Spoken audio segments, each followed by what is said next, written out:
Okay, yes, we are recording now after a little tumultuousness trying to connect to the Philippines.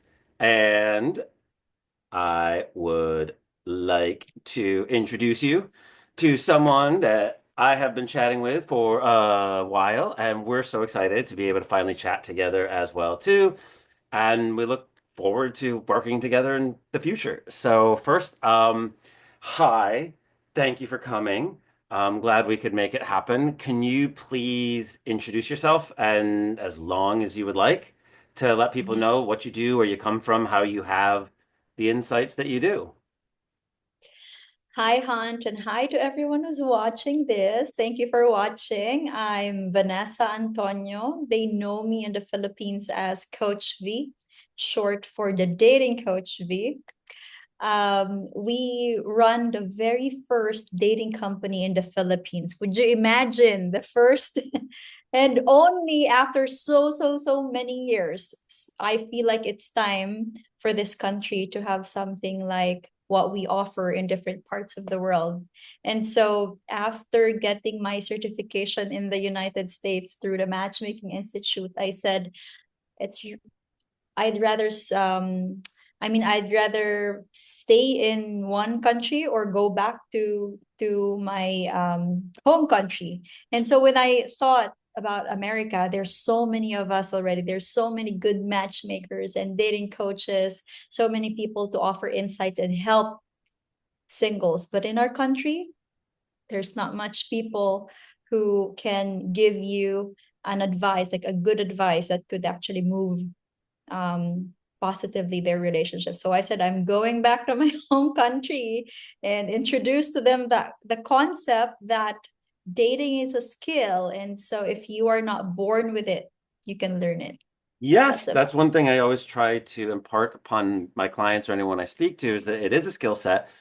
And Mhm. like many skill sets, like music or sports, some people may be born with a little bit more ability to learn that knowledge, but 100% of the people that are successful at it practice it. And it is something that you can, no matter how much skill you start with or don't start with, it's the people that practice it that are going to have the greatest success in it. So, You're right. how long have you been doing this? So we've been running our company Singles Events Manila for 11 years now. We call it Singles Events Manila because when we started it, we wanted to be strategic. And so when people search for singles events, we want to be the first one that shows up in the result and say, yes, there's a singles event in Manila. Just go to Singles Events Manila. And that was 11 years ago. We just started with organizing events thrice a year. And then it evolves to every month. And with all of the developments that have happened, including the certification course, we are now doing weekly events. Wow. And on top of the singles event, we've evolved into offering science-based coaching and intercultural matchmaking. Yes, both incredibly needed and useful and necessary in today's society too. So, um, it's just so interesting too because 11 years ago, well, America tends to run on the forefront of this particular trend, with the apps and online dating and things like that too. So 11 years ago in the Philippines must have been similar to, 15 to 20 years ago here when online dating itself was considered like, you didn't want to tell people that you were doing it because people looked down upon it and stuff like that. You're right. You're right, Hunt. And I wouldn't say it's just like America because I feel like technological speaking, we are way behind the United States. We're trying to be like baby America. So there's a lot of history that goes into that. But that's why I encourage Americans to come visit the Philippines because there's natural admiration towards Americans. And so in terms of developments here, if you go through it this year, we'll probably go through it maybe like 10 years from now or 20 years from now. But we are following your path, I would say, and especially on the dating market. So I understand in America at one point the matchmaking is something that people do not have a that strong of a resistance. But here they're gonna ask you, what is matchmaking? What is that? Is that like Oh, selling a bride or selling a husband?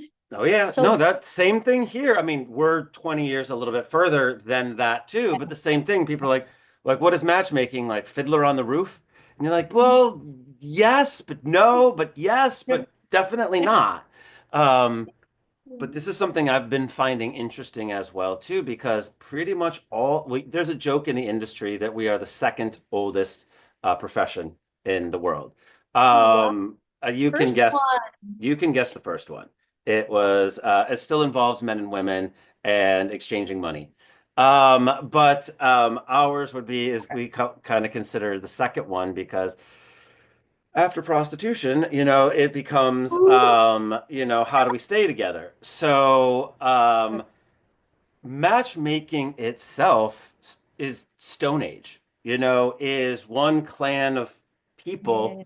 talking within to another clan of people, finding the best matches for people. Mhm. Today's matchmaking is incredibly different from what happened, but one of the things that in the past, Yeah. but one of the things I'm finding as I work into emerging markets and things like that too is the first thing is to show that it's not different than anything that has been happening for thousands Okay. of years or hundreds of years. It's That's very smart, Han. Maybe I should introduce matchmaking that way because the way with all for me to be to share this the way that we've been introducing matchmaking is oh it's the first but the truth is you're right, it has been done before, and in the Philippines we have what we call reto. It's reto.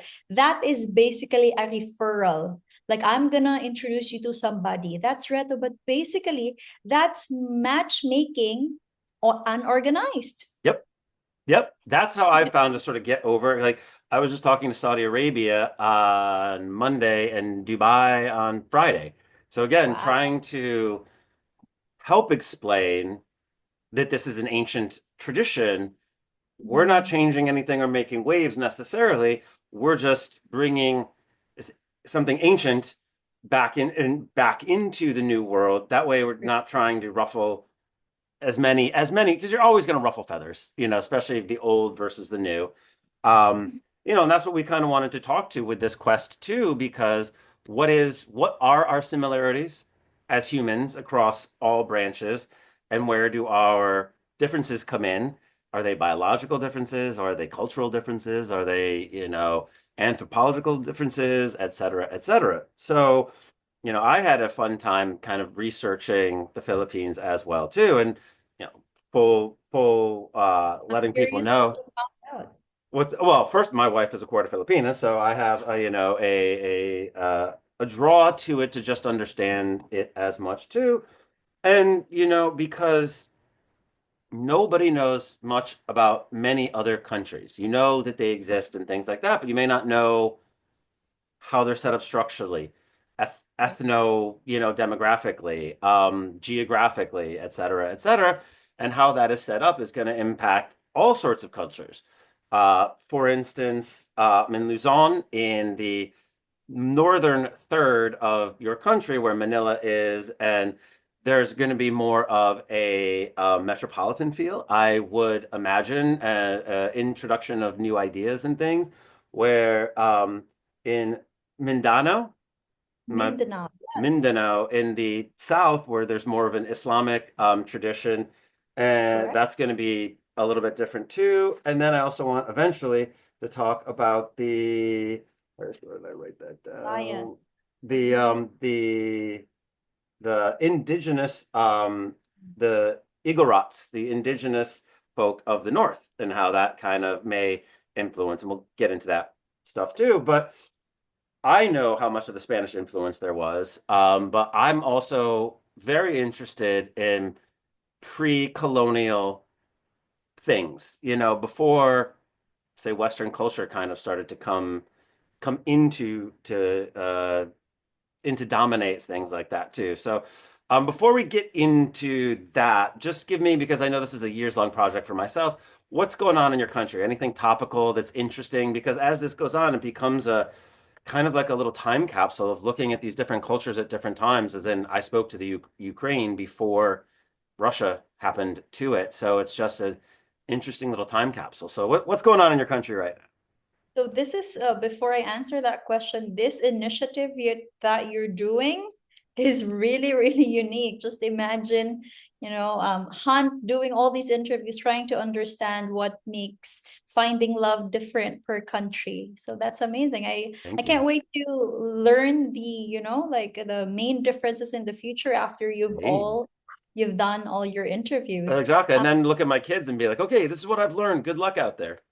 This is what I've learned. Make sure not to go to this country and go to this country if you want to Exactly. find love easy. Yeah.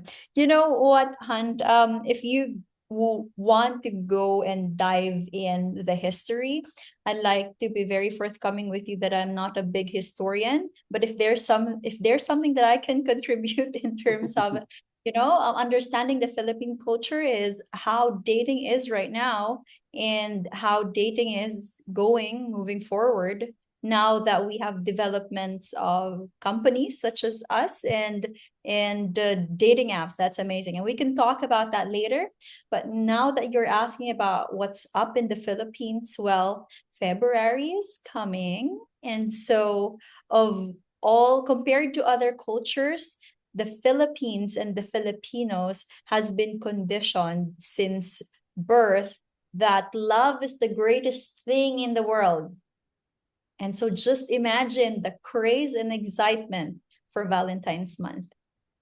Yes, the excitement. I'm sure the men are so excited about it as well too. I'm sure it's not just the ladies. Um, Absolutely. And the panic that's being felt right now by the singles trying to catch up and see and say, maybe let me try to, catch my luck a few days before Valentine's yeah, Day and and find a date. I have actually found that on actual Valentine's Day and on actual New Year's Eve is a really great time to find a date because if that person is standing by themselves, they're single, Oh, pretty much. And everybody that day is feeling a little bit like they sort of wish they had someone. So go out they're, those they're days. vulnerable. Yes, That's they're vulnerable. Everyone's a little bit more accepting of being talking to. You have a pretty much 100% idea whether they're single or not single. And so mm. I've found that if you can get over one's own insecurities about the day, it's a wonderful time to meet people. I could tell you stories, but they would all have to be off camera. Um, Ooh, all right. yes. It's funny, Hunt, when you said like during New Year's and Valentine's, just look around and see who's like standing alone, then you'll have an idea who's single, right? I mean, Yes. they could be single or maybe they have a wife somewhere overseas. So still be careful. But they're definitely going to be wanting to be talked to, because they see other Yeah. people. Everyone wants to Aw. be accepted by Connect. other people, whether it's in a group, an individual, or a community. And so, again, like I found, don't stay home that night and wallow and eat like a pint of ice cream. Go out and find someone because that's a good night to find someone. Anyways, yeah, neither here nor there. Okay, so first off, like I said, take me back, like historically, as you are a historian now, As- and because every single thing that you say, I'm going to assume every Filipino thinks exactly the same way, and you're representative of every single person oh my in the God. country. So no pressure. Let's No. go. Um, but basically, I guess I would say from what you know, I've been doing a little bit of history on your folk tales and epics and stuff like that. But let's call it like pre 1500s, pre Spanish arrival. Are there stories or myths or legends about romance or about lovers or things like that? Right. So there are stories that I can share with you, and this is not just anecdotes, but these are examples of values that and traditions that Filipinos do, right? Yeah. Even before all these influences, the Filipinos are known to be, as until now, known to be like romantics. That means like there's already this strong desire to find and connect with somebody once they hit the right age. And at the same time is there are certain expectations that are huge when it comes to men in terms of finding love, because traditionally the expectation is in the Philippines, as a woman, you don't move, you just wait.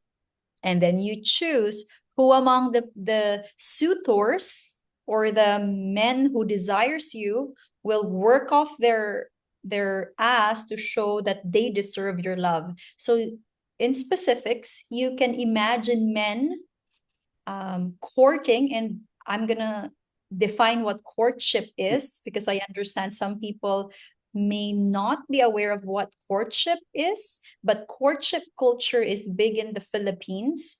It is defined as the act of a man trying to win a woman's heart. And you can see that traditionally through a man visiting the woman's house, bringing gifts, a man going to a woman's house, offering his time and service, Now, like when you say shopping. woman's house, you mean the woman's family's house, right? Yes, absolutely. Because in the Philippines, it's not very common, especially before, that a woman lives alone. We always live with family, even if we can move and have a house on our own. But also it's economically like you get to save more to living with a family. Maybe it's a developing country thing, but yeah. So it's been always, when I say home, home does not mean, for example, me and just my home. It's me and my family. And one thing that that people needs to remember in terms of the Filipinos, family is not mom, dad, and kids. When you talk about family, you're talking about mom, dad, kids, grandparents, and even brothers and sisters in the same house. That is family for us. It's not just the nuclear family, it's the extended family being in one house. And so going back, it's the man coming to the woman's family's house and rendering service, offering gifts. Rendering service could look like chopping woods, fetching water, or getting water for the family, because What type of tradition. gifts? What would be something that would be well received, as an example, traditionally, or. Yeah, for provinces, like gifts could be the harvests that you have from your farm, from your trees, fruits and vegetables. It could be as simple as that, or it could be something grand if the man has a lot of resources. So there is no limitations in the gift. The bigger the gift, the bigger the offer, the bigger chance of the father of the woman that your courtship to trust you, because in his head, it looks like you could provide for my Yep, daughter. yep, Then maybe I will feel more comfortable handing over. There's that handing over thought yep. when in the Philippines, right? So the service is big, and it's you don't just go and court somebody and expect them to go on a date with you in public. No, dating traditionally in the Philippines is a family affair. You need to get the approval of not only the woman, but also the family members. Unlike now, dating is becoming a private affair. You don't want people to know that you're going out on dates. You want to keep it private. But before, as my mom would say, you know what? Dating has evolved so much, because during our time, and my mom is like 55 years old, she said, during our time, when you hear somebody go on a date, the next day they will have to start thinking about getting married, because the thought that you are seen in public with another man and you don't marry them, it's scandalous, Does this come right? from, is it influenced by the heavily Catholic culture? there as well And too. and of course you have that because the traditional and the conservative, thinking, right? So even before, traditionally, even with just the Philippines, you already have that judgment that you can't be seen with a man in public. And I'm talking about, of course, hundreds and hundreds Yeah, of years, yeah. but it's that extreme. So just imagine, right? And then when it comes to courtship, it's also very big, it's a big pressure for a man to talk about the resources or the ability really Hmm. to provide. The looks and stuff, of course, that's important, and that's important to the person that you're marrying, right? Yeah, But it's important to one person. yeah, yeah. But even before you get to decide, your family have already decided for you. Oh yeah. And moving forward in the modern dating, when I coach non-Filipinos who wants to win a Filipina woman's heart, I would suggest, if you want to win a Filipina's woman's heart, you don't just court the woman. You court the people around the woman, because if it's the best friend or the family member that tells her that you're a good catch, she's likely to choose you and change her mind. So the influence is still there, even if it's already modern dating. So when you bring food, don't just bring food to the woman that you like. Bring food and feed the friends and family. And Smart. sorry, go ahead. No, it's smart. I mean, I've told my daughters, this works with animals as well. There are two things that will win over everyone, and that's food and love. And Absolutely. And sometimes this could be misconstrued as a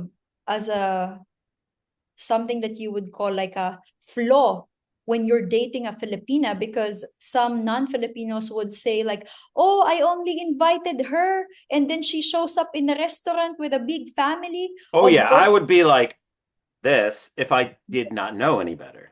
if you, yes, because it looks unethical, like, hey, like you gotta inform me at least so I can prepare. Yeah, But exactly. but at the same time, when you understand where that is coming from, of course, we have we're not speaking in like for everybody, but because there are also people who, of course, in any parts of the world that would take advantage. But go into the mindset of like, why is this happening?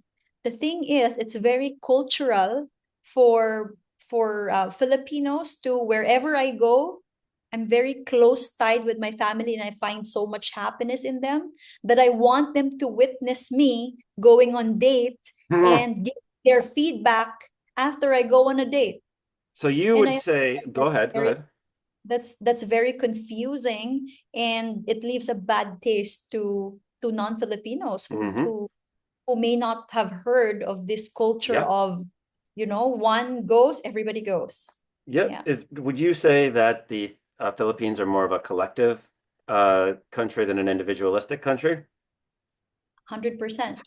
I saw you roll your eyes a bit. Collective, yes, very Yeah, much and that so. that it reminds me, of Mexico as well too, and that like everything is relates to the family, which makes sense if there is that feeling of Spanish ancestry there as well too. Absolutely. That has that Did a influence. lot of good research, huh? Yeah, yeah. Well, I mean, one, I'm just brilliant, but yes, two, I like to know what I'm talking about when I sit down with someone, and these are questions that I've, looked at with my wife as well too, and kind of how it all works together. Plus, this is my fascination. How are we different? How are we the same? How do we all fit together as well? Is that like, for instance, in the Ukraine, it's somewhat similar. If you see a pretty woman sitting at a table, you don't just send her a drink. You have to pick up the tab of the whole table to prove that you can take care of her. Where in America, being an individualistic country, that would be considered showing off, braggart, Yeah, like, what are you doing? Get away from me. You're disgusting. So really, yeah, you're right. cultural values is clutch, and that's we're gonna come up to that too. Yeah.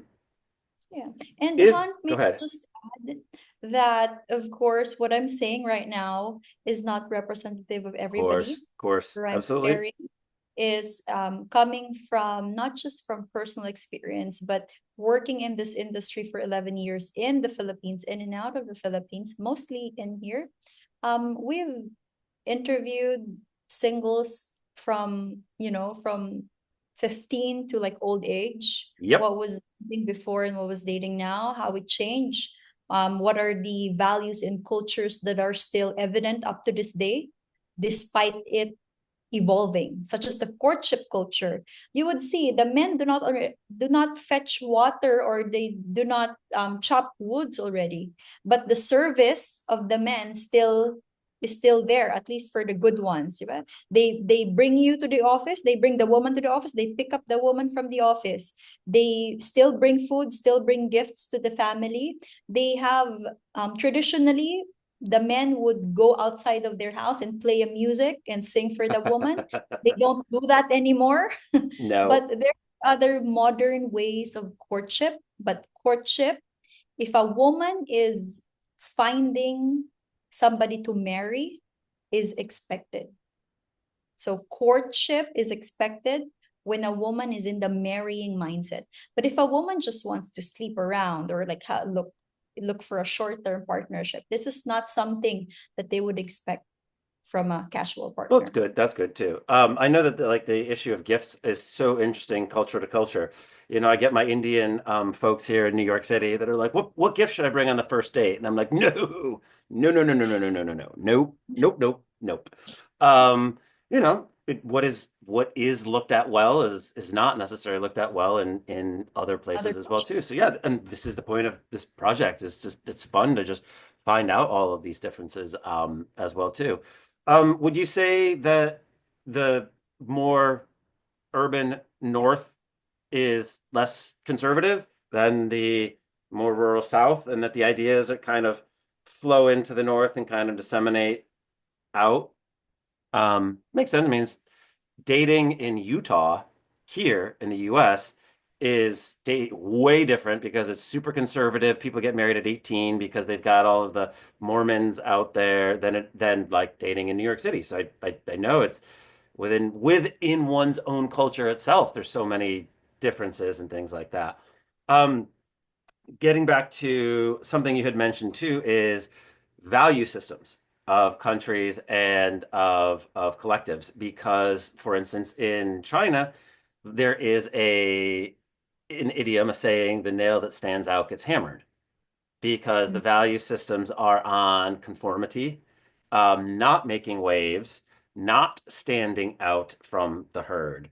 And then you Mhm. come to New York City, and it's Everybody stands out. exactly the opposite. And pew pew pew, I'm walking here.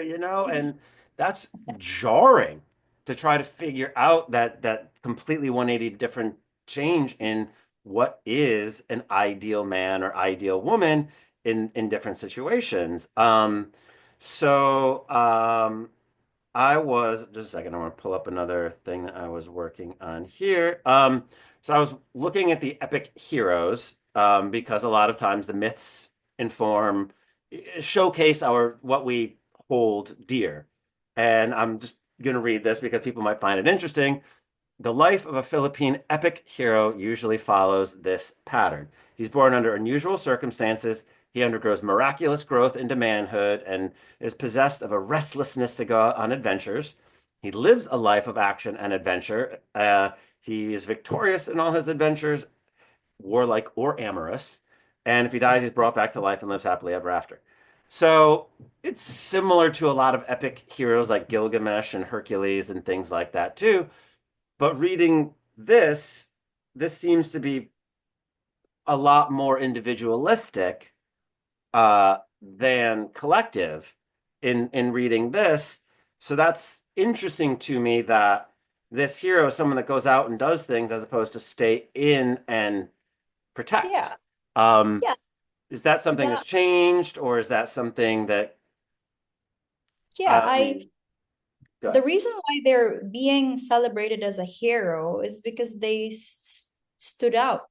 They're not the common story that you would hear from normal Filipino. And so, with a collective culture that we have, when somebody starts pursuing their career instead of raising a family, when somebody starts, like going overseas, like trying to build something outside of the country or bring in new influences in the country, they really stand out. And for those who have brought good in the country, then they are celebrated as a hero. So I wouldn't say that they are the norm. I would say they are the, the few ones. The That's why. ideal, yeah, not the day to day.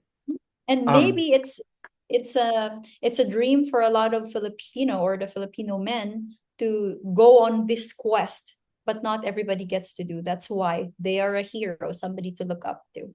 yep, someone that, but it is interesting too that bucking of convention is looked at favorably as opposed to, there's not as many myths of like, see what happens when this person goes out, they got destroyed. See, you need to stay here. Oh, very, very good point, Hunt. Yes.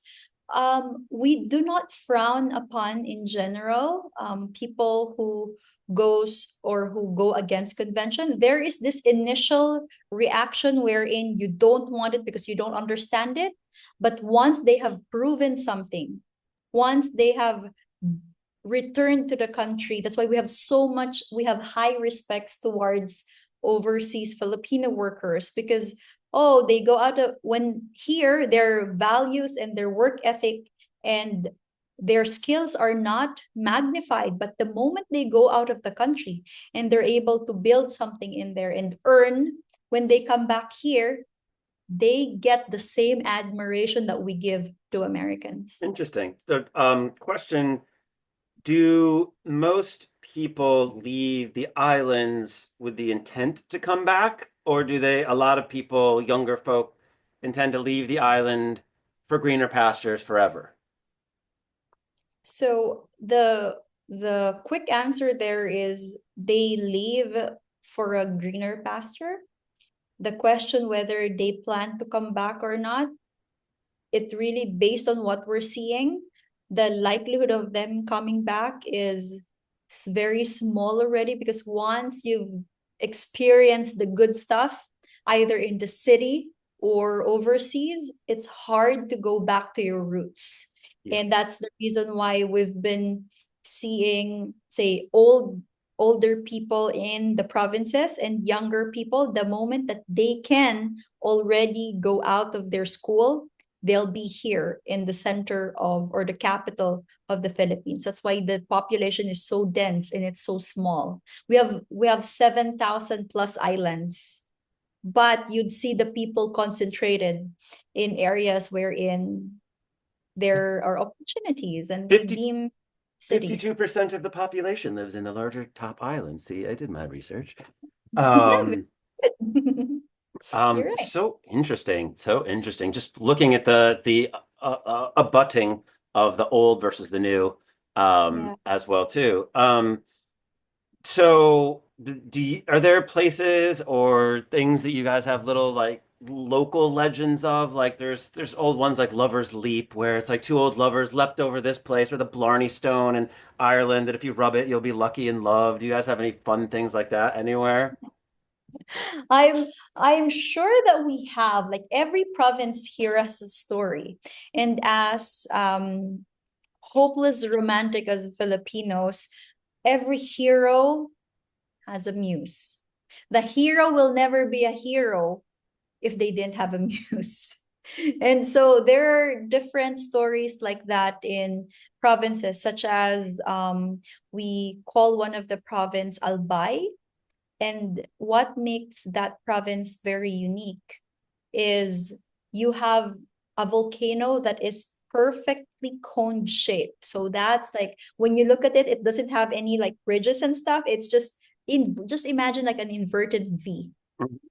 And so their legend has it that they call it magayon. Magayon is a term for it means beautiful lady, beautiful woman. Is And this so is this related to Maria Mackling? I'm not gonna speak like history here because history is not something that I was very interested in. But what I'm gonna share is if you are interested to study the history of the Philippines, you'll always find a muse. You'll always find love stories because again, that That's how that's how we made stories interesting. There needs to be a love story somewhere. Yeah, I see. As I was researching it too, it said that pretty much all Filipino epic poetry is a quest for a wife. Like Yes, it's that's for love. yep, Yeah. yep. And then Whether of course they end up married or not, whether they end up, like being with or stealing somebody's wife, like it's a quest for love. yeah, well that's I mean the number one driving force in human and animals' brains is General. to stay alive. The second one is procreation, is getting together with someone. So it's natural that it's our second largest driving force, and it's going to showcase itself in different ways. So it's fascinating to just see how it's magnified. You're right. You said the perfect word. It's magnified. I understand that love is also a basic need for almost everyone in this world, right? But in the Philippines, you would find people who would make finding love than making money a priority, which sometimes doesn't make sense because Maslow's hierarchy of needs. You gotta make sure you have food, water, and shelter before you go for your quest for love. But people are willing to give up that lower level, the lowest level, just to find the love of your life. That Yeah, maybe I think that's Maslow needs a little bit of shaking up too, because there's studies done that loneliness will kill you faster than smoking. And so oh okay. I and believe.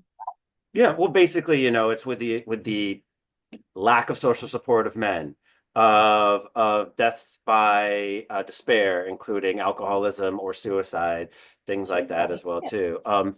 Because I don't, we're not meant to be alone, We are not just as we are humans. not wired to be alone. We're wired to be with Just a community, with 100% physiologically, neurologically, biologically, every way, we're meant to be with other people. And right now, the world is gearing more towards the individualistic and the basement dweller, and it's not gonna be good for anybody, really. yeah. Isn't that so ironic, Hunt? Like that happens at a time wherein it's so easy to find people, such as find people online, find people through events. But as I would say, it's harder and harder to find somebody to connect with. Yeah, So it's in easy person to make, too. Yeah. yes, it's easy to find people, but it's hard to find people to connect with. Yep. It used to be the other way, where you just meet someone and like, hey, do you know where Tom Petty lives? Like, you know what? No. Because we didn't have smartphones, and we would sit and we'd discuss for half an hour about where Tom Petty grew up, and we talk about rumors that we heard, and we chit chat and get to know each other and put time and effort into those relationships because that's, the only one around you. And Right. now we look at dating Right. as a little bit more disposable, and we don't take the time and effort to get to know people. What are the most popular apps, dating sites in the Philippines that people use? Okay, so in the Philippines, the top three are Tinder, you have Bumble, and then for the third one, it's kind of competing amongst some Filipino dating apps, which still produced by, from by the There's only West. two companies, But so yeah, I mean, yeah, it's still them, right? So it's still basically, yeah, the top, I would say top two would be the Tinder and Bumble. cool, cool. Um, Yeah. Now, do you see do you see the budding up, like we talked briefly about that budding up of the old versus the new? Do you have the old aunties that are looking, that complain and look down upon people that are dating normally and want to be more conservative? Or do you have within families of somebody wanting to go to a city and date the way that you and I know dating, as opposed to enter into an arranged marriage right off the bat? I'm sure this is causing some, conflict within families. So we are not as big in arranged marriage as the other Okay. cultures. Right now, we're the community we're in. we are seeing that arranged marriage is between Filipino Chinese, or we call it Philchai. That's where we see the arranged marriage part. Now, going back to your questions about the aunties, I don't think the aunties that is like, because there are aunties that are trending online, and not it's not because they are looking down on dating, but they're being very nosy about the dating life of their single family members. That's why they trend online, because some people would not would skip family events just because they don't want to be asked, where is your boyfriend, where is your Yipper. girlfriend, are you gonna get Yep. married, are you gonna have children? Oh yeah, Yeah. that I think that that's worldwide, culture Mhm. wide, you know, just Yeah. avoiding all of those annoying questions. Yeah. Um, do you have any stories about when you dated or a good date or a bad date that you've been on or something that, you know, you found amusing in your own experience? Right. I've had my fair share of personal experience in terms of dating, but to be very honest, I have not had a lot of relationships that I will be confident to share advice or tips based on experience. That's the reason why I studied the science of love and dating, because I do believe that singles will find love more if they listen to us, because we're teaching based on science, not because we're teaching based on my personal experience. Yes. Because I've only had one relationship, and so I'm not going to be a good resource. But if we find out what social scientists are saying about finding love, dating, social skills, the likelihood of you, getting the love of your life when you do this. I feel like that is a result of years and of studies, and studies that are done by many, many people, thousands of people. And that is way more reliable than a person's personal experience. So I've never thought, look at that. Those are journals. Those are thick journals. Yes. So I never thought advice, dating advice, love advice based on my experience. Probably that's why we have many successes in Yeah. dating. That's Because the nice I thing try about to being impart the in the lives. industry as long as you and I both have is that we don't have to rely on our own personal experiences. We have enough data that we've seen to know what really does and does not work. But I heard Hans, you I'm say, so impressed. You're reading all those, for those who are listening or watching right now. Scientific journals are hard to read and understand. That's why I've also made it a mission to make them, bite size in simple words, that's what I because do too. those journals that Hunt showed a while ago, that takes hours to read and understand, and you have to go back and forth to make sense of all these. These are scientific research, empirical research. Yeah, So and kudos let to me say Hunt. it's not just you know, those three. This is my stack of studies Look at that you. I read and go through and annotate. And I actually have another podcast where I invite the authors of these studies on, and we I sit and we really talk about what it means to be red pilled, what it means to you know, to for all of this data. What does this study mean? How does it relate to the everyman? Because yes, this is where the forefront of everything that's happening is going on. So I like to be informed. I'm a science dork. I get that.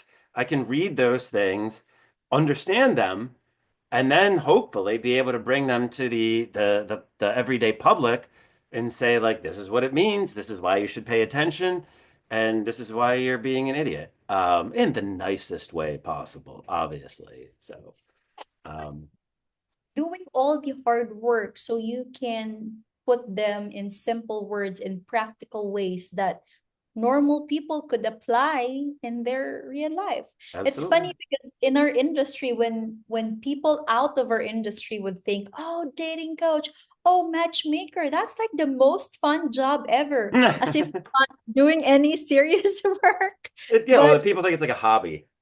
yeah, people think it's a hobby, but if you really, dive in deeper, really understand like how matchmakers and dating coaches are able to recommend people, match people, teach people, train people, that's not because of our personal experience alone. That's because of probably what your matchmaker or dating coach studied for a long time and their obsession. There's a lot of us who was an obsession on dating and love, Oh yeah. And I which saw is a good article makes or a lot of people good. yeah, I saw Yeah. a good quote recently. It says like if you're hiring me, you're hiring me for the years, not the hours. So Uh, if you see right. my price point is the way it is because I have 15 years of experience underneath that. It's not an hourly rate as you might think it is. It is Right. based on all years of experience and data and knowledge. So you come to me, I can do it in an hour because it's taken me 10 Because, years to figure out how to do right. it effectively. You know what, Hunt? What you've asked me about dating experience, but let me share with you experience in a in an industry or in a market Please. wherein these services are new, matchmaking, dating coaching, and stuff. Hmm. Um, there was this, and of course, I wouldn't name any companies, but there was this one organization that was inviting me to like speak in a YouTube channel of a celebrity, and they've asked me for my rate because they're kind of like used to, oh, it's interview, it's for free, right? I have so much going on already. I said I need to be very intentional about my time. And so I've told them about, you know what, I'm not gonna charge you my speaking engagement rate because that's different from my coaching rate, Thank but you you for could not just, charging me that as well. yeah, no, because I don't really charge for interviews. But what prompted me to be, to kind of take a different route about this particular group, because they said something like, the psychologist rate is this per hour. So they're like expecting, and that psychology, because psychologists per hour here, although they are very good and they're licensed, it's very, very cheap. They couldn't they couldn't charge, I don't know, like it could go as cheap as like less than $20, right? And so it's funny because I would have given it for free if you didn't drop the bomb of Right. saying psychologist rate for the Philippines is this. And I was like, oh And my so, God, I got yes. a little bit, like, ouch. Go ahead, on. Yeah, no, no, no. Yeah. Yeah, so that was a little bit like it's very obvious that the value of what we're doing is not yet out there because they're basically saying if the psychologist rate is this, why are you charging like 10 times more than a psychologist? But I didn't explain, and I'm happy that that didn't push through. That's part so much of our job is education. Telling people, like I just had a call with a gentleman yesterday from Norway, where it was just more like, this is matchmaking. This is what it is. This would be the process of it. This is how it goes because people like hear about it or don't understand it. When I first started doing this, they're like, "Oh, like the pickup artist, like the game." Like, no, no, because that's all that anybody knew about it. Now, people are like, "Oh, like millionaire matchmaker." I'm like, "Yeah, sort of, enough." I would honestly in my I would give it credit in terms of putting it on mainstream media for Yeah. people to understand that it is a career, it's a profession, and people can be good at it. Yes. But it Yep. takes more education to understand that, hey, it's not only for celebrities. This is not only a game show or a reality TV. It's happening, and it Yep. could help you find And the and one. this is what's interesting too, because the people that are usually interested in love, emotions and things like that, heavy emotional intelligence, more heart-driven people, whereas starting and keeping a business, that's a very, type A or brain-oriented thing. Right. And so we have very many good, well-meaning people that love humans and want to help people but don't But know how to translate that into building a business, keeping a business. And so two completely different skill sets, which are so like if you're an engineer, that and planning and business are similar. But yeah, like teaching someone how to open themselves to love and being able to sit down and write out a balance sheet looking between your competitive advantages amongst your, biggest competitors. That's a completely different skill set to be Absolutely. successful. Absolutely. Um, And I'm glad that there's a general trend of companies putting more value in hiring people that has soft skills now. Because even if we talk about dating, basically what we're teaching them is self-improvement and yes, your soft skills. 80% of what I teach is how to be a better human being.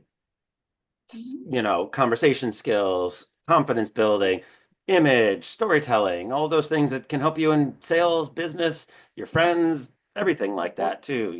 So, and I love watching, that's why I love what I do because I love watching people become, you know, and learn things that they're going to use for the rest of their life.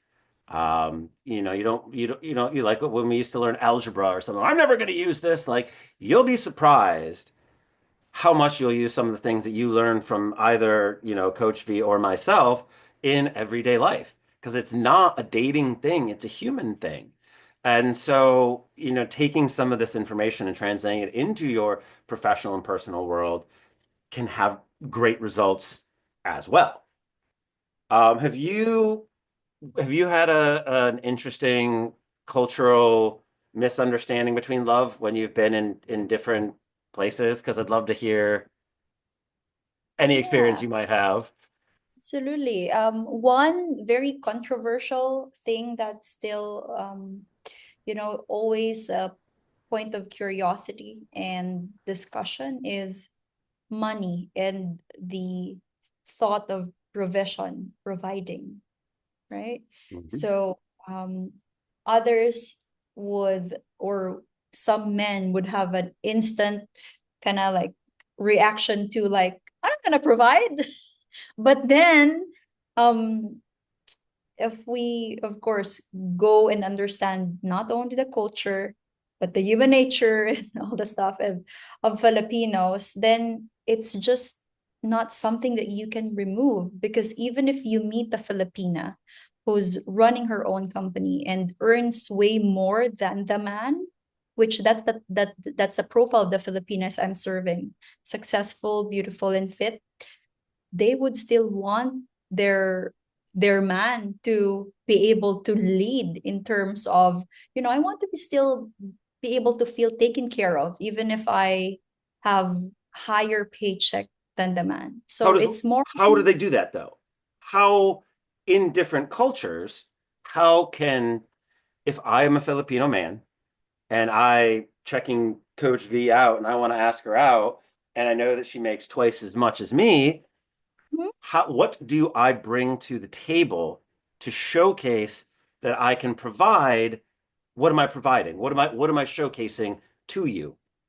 Yeah, so we could look at this angle, or we can also talk about the angle wherein a successful woman is dating an American who earns less than she is, which is unheard of in the Philippines, right?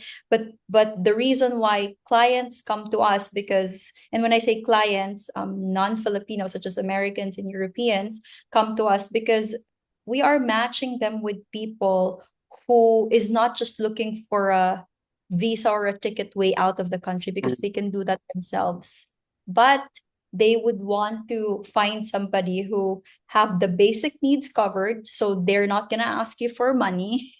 They're professionals as well, but they still have that femininity, softness in them, that Philippine traditional culture, but they just want to find a partner from that part of the world, because of course, there's this what we call a fam praise, and we can talk about that next time. A fam is basically a foreigner assigned in Manila. It's basically anyone who is white and good looking and is here in the country.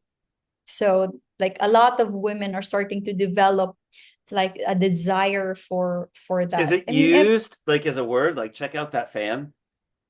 sorry, can you say that Do again? you use it as a word? Like, hey, girls, check out that A fam over fam. there.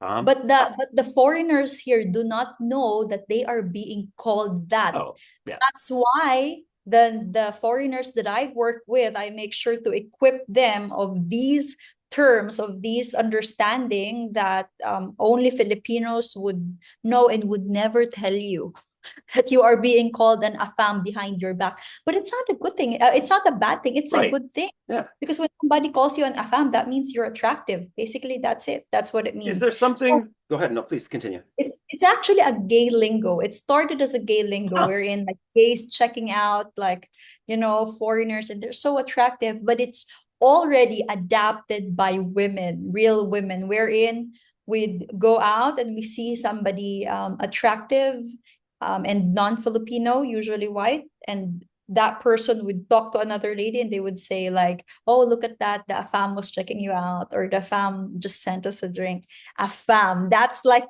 the name of all non-Filipinos who are good looking. So, Well, when I come over to give a talk at an event over there, I'll advertise myself as like, come see the fam talk. my, Um, if you call yourself an afam, they're gonna laugh because they know that that's the term that we use on you. yeah, and I would obviously be doing it tongue in cheek as well too. I do Right, want to get right. over there someday too, because so much of, there are a lot of men in in collective cultures that are finding it more challenging to become what the women in these cultures are looking up to. And so being able to help the local guys be able to compete at the higher level, but it's always, nice for me too as well too. I like everyone to succeed. Um, Right. And Hunt may just add that with that AFAM culture that's happening in the Philippines, the Filipino men would sometimes feel disadvantaged. yeah, But yeah, I tell them, Hunt, I tell them, you know what? When we work with non-Filipinos, we sometimes have to teach them about courtship and understand that culture about the Filipina, what Filipina women wants. But you and I'm of course trying to help them boost their yep. as well, because right now some of them are just being does not get as much as attention as what foreigners are getting. And so I would talk to them and say, these things you don't have to learn. It's in your nature. You've seen this growing up. Courting or winning a woman's a That's your Filipino. value. You, Yes. yeah, And if I am to share feedbacks from Filipina women, they would say, "Oh, I'm dating a foreigner because they appreciate strong women. They appreciate women who speaks out. They don't get easily intimidated." These are some of the good words that are coming out of a Filipina's mouth when they talk about non-Filipinos, which they often talk highly about.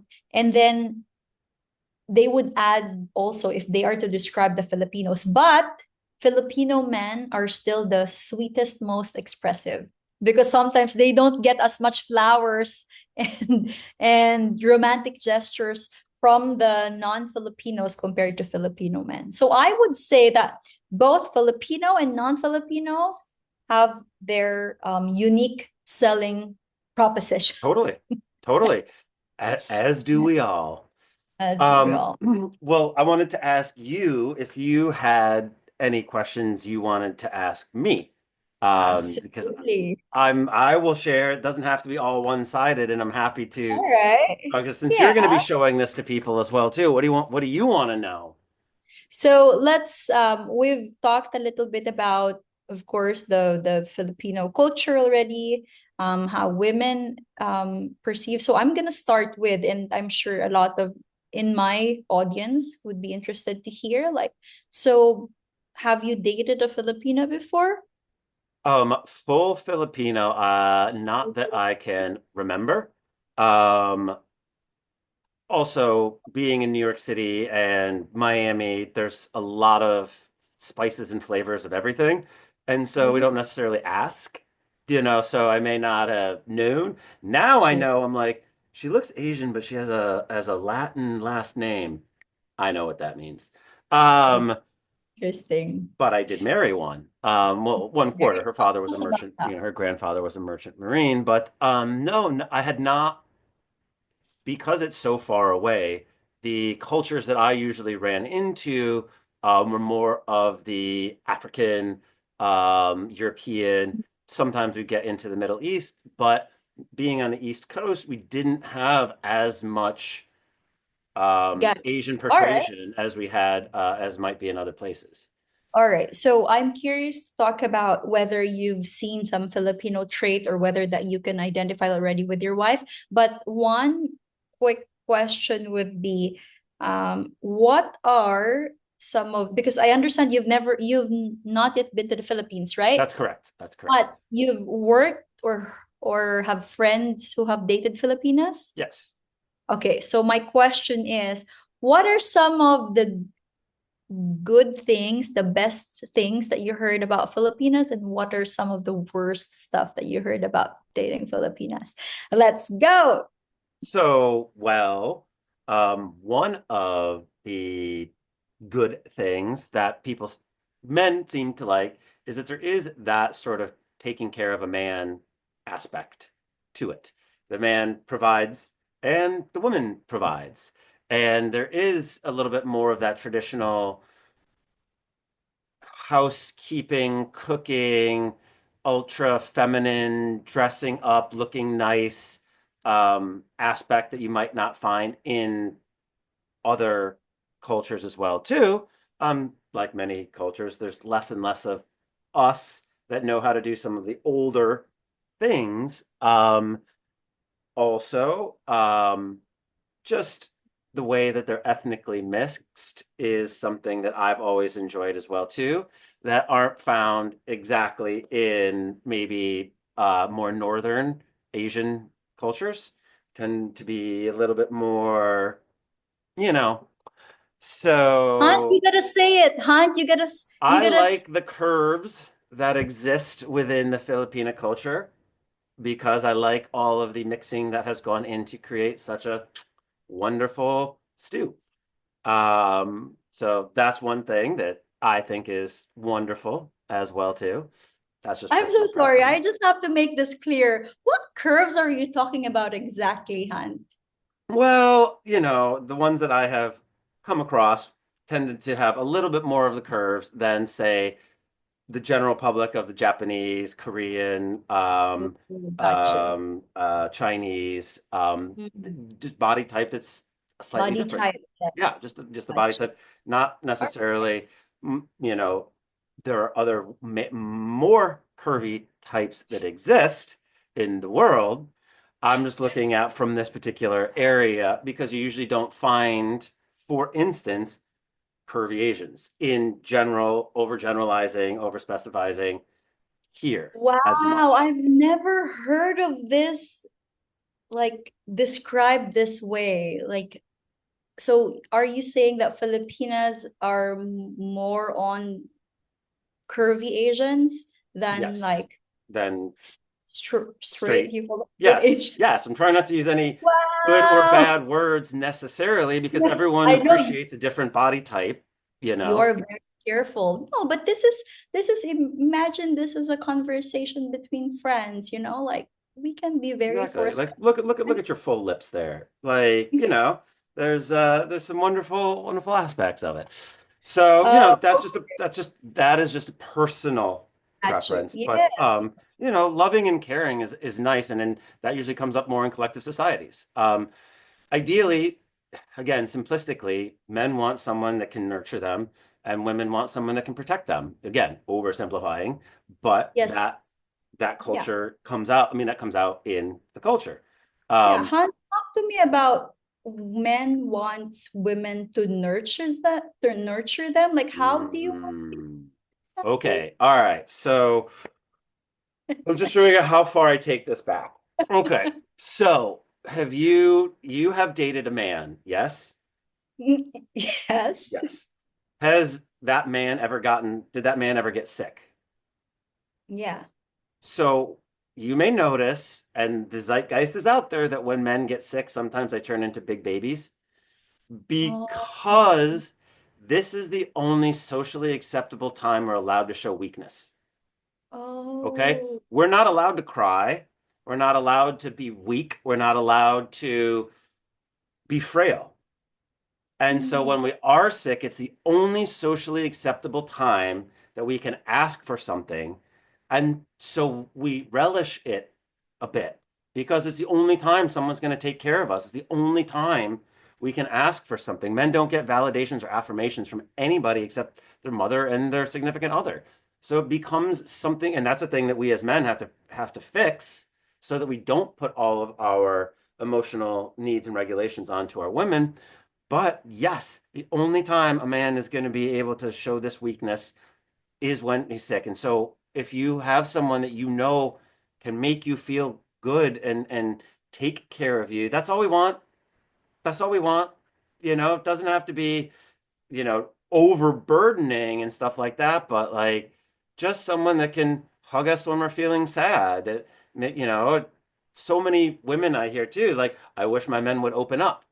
Okay. Well, you've got to make space so that he knows that he can open up to you and be vulnerable. But then again, I hear like, well, he cried in front of me and it was like not manly and I don't want to date him anymore. I'm like, well, that dude is never going to open up ever again. Thank you for destroying a Oh, man.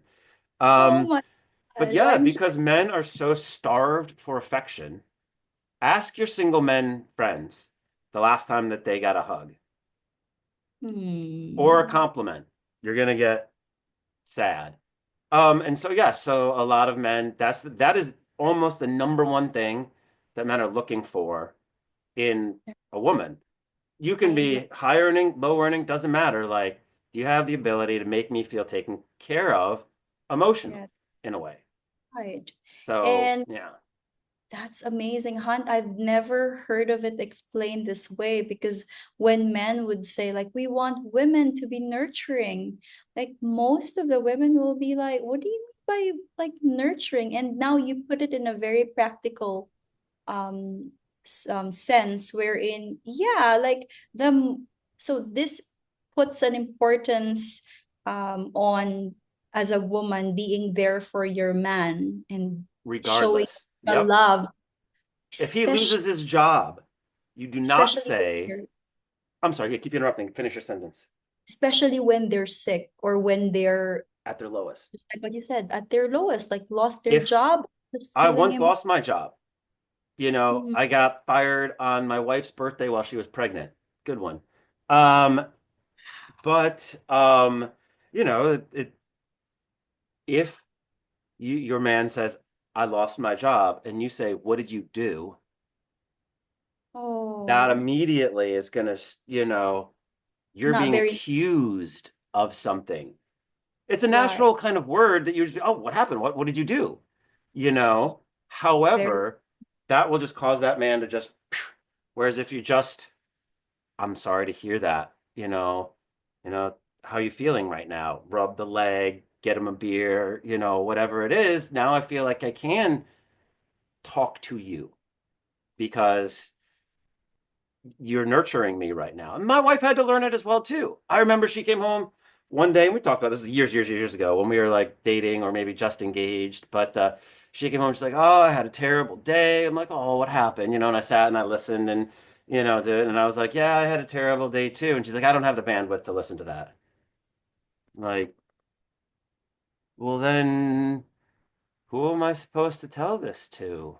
And I brought that up in a conversation, and she completely understood it, you know, but we need that as men. There is a male fantasy, you know. What Let's male fan? call the female fantasy, we'll call it the Fabio romance covers, with the man with the chest hair and on a horse, and we'll call that the traditional female fantasy. Again, overgeneralizing, oversimplifying.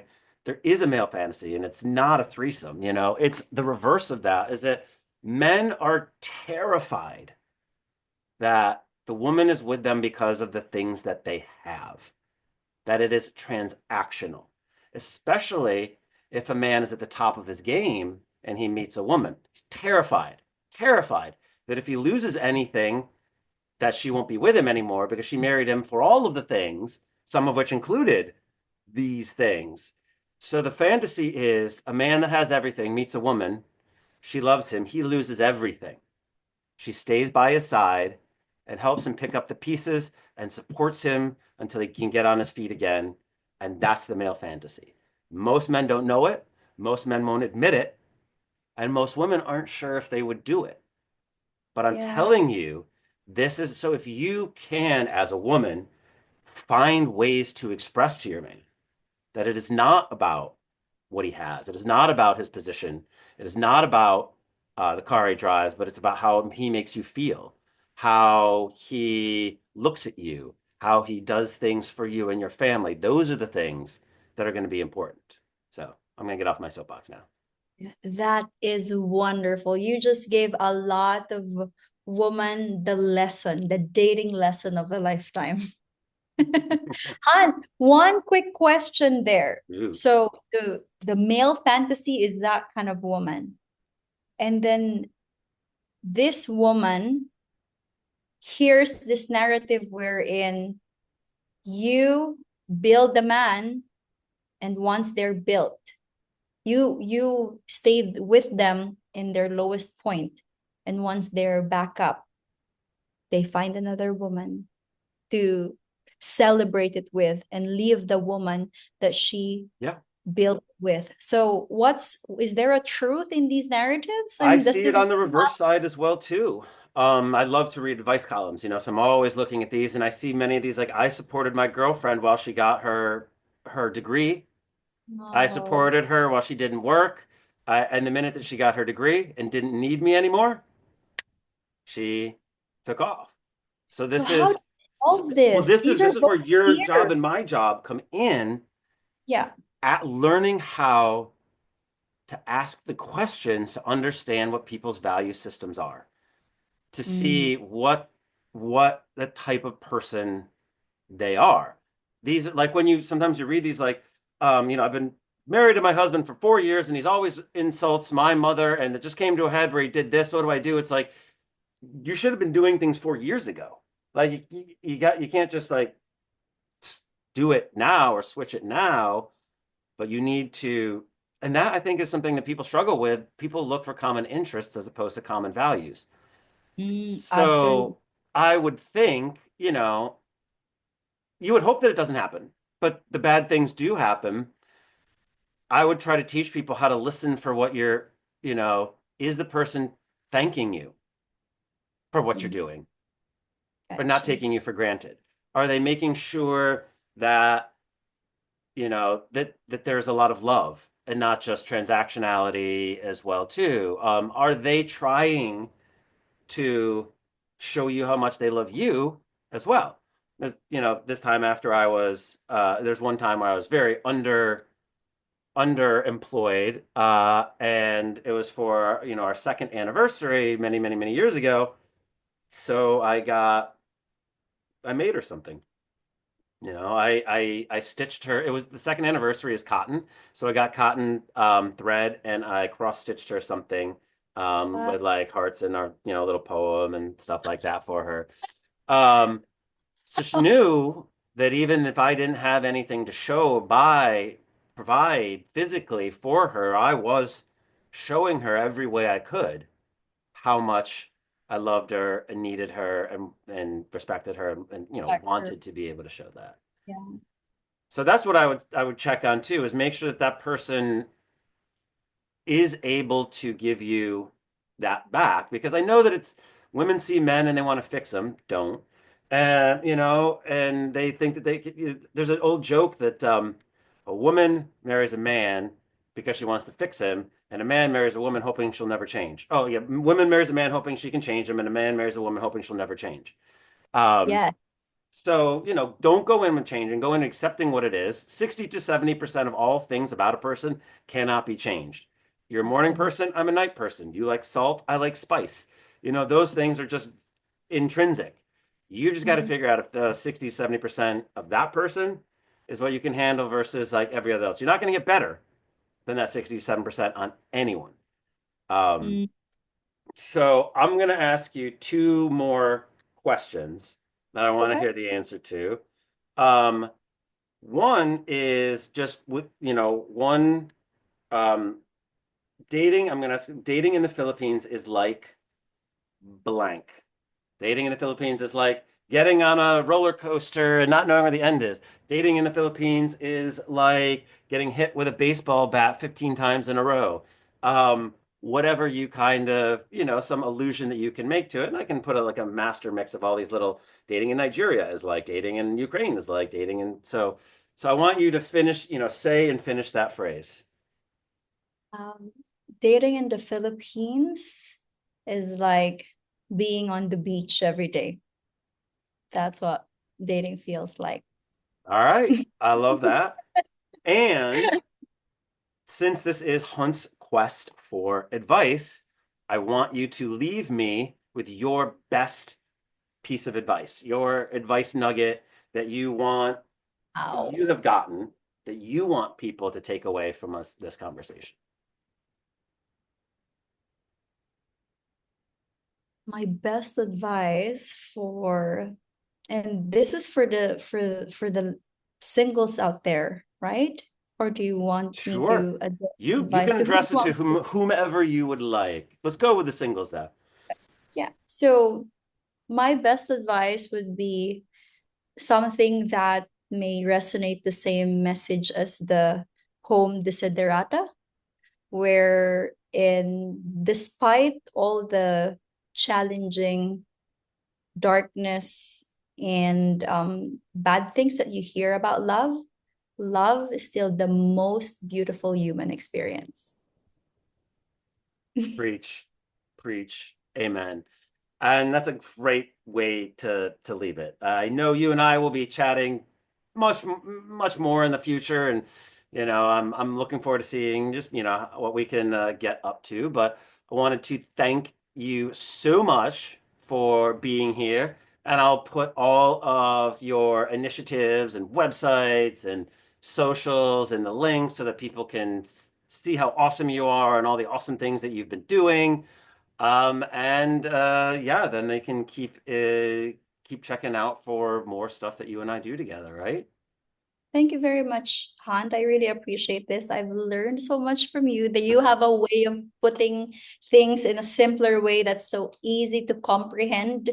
And I think that's the greatest skill, being able to, synthesize, summarize all those journals and things that you've learned for years and put it in a practical way of explaining so that our minds could, comprehend it and see the practical application of what we're studying and teaching. Hunt, if you will allow me, let me just share with you what we're doing Sure. right now, what our niche is.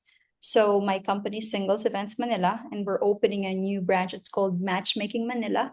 Our intent is to promote intercultural love. So we are working with not only Filipinos, but non-Filipinos who are relocating here to start a business, to work for a company, or to, work remotely and coming here as well to find the love of their lives. So I do believe that each culture has something to offer.